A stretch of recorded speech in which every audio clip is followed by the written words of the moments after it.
Thank you. Mr. Levin, time's expired. Mr. Reichert, you're recognized. Thank you, Mr. Chairman. Thank you for being here, Mr. Secretary. Appreciate you taking time to be with us today.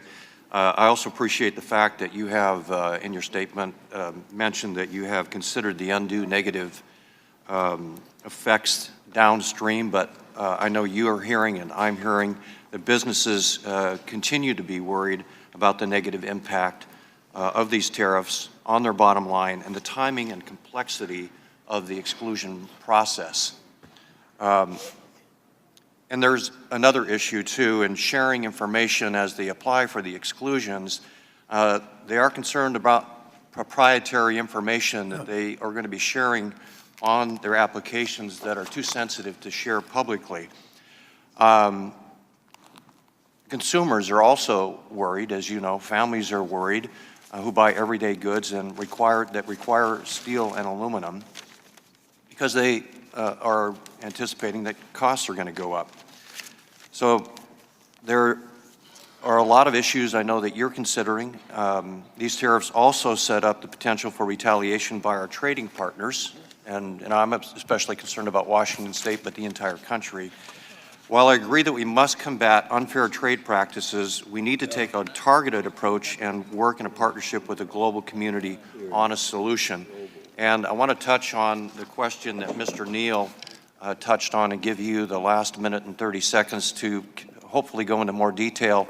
How does the administration plan to strengthen that relationship with countries now who are going to be imposed with these tariffs that are not real pleased about this process, to create a coalition that is working together to address the big problem is the tariffs or the China over steel and aluminum. So what's your plan globally? Well, first, on the confidentiality question, we do have our normal process. Any company that wishes to submit proprietary information, it will be treated as such and will not be disclosed publicly.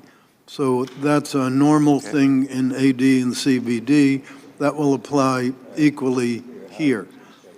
Second, as I believe Ambassador Lighthizer probably alluded to yesterday, part of the discussion that we will be having with countries for their exclusion is the very topic, what will they do to be cooperating with us against the global overcapacity problem?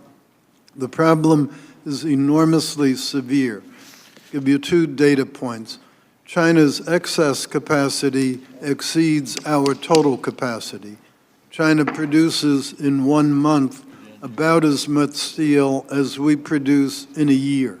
So it's way, way out of proportion when you consider that they are the 2nd largest economy, but vastly the dominant producer of steel in the entire world.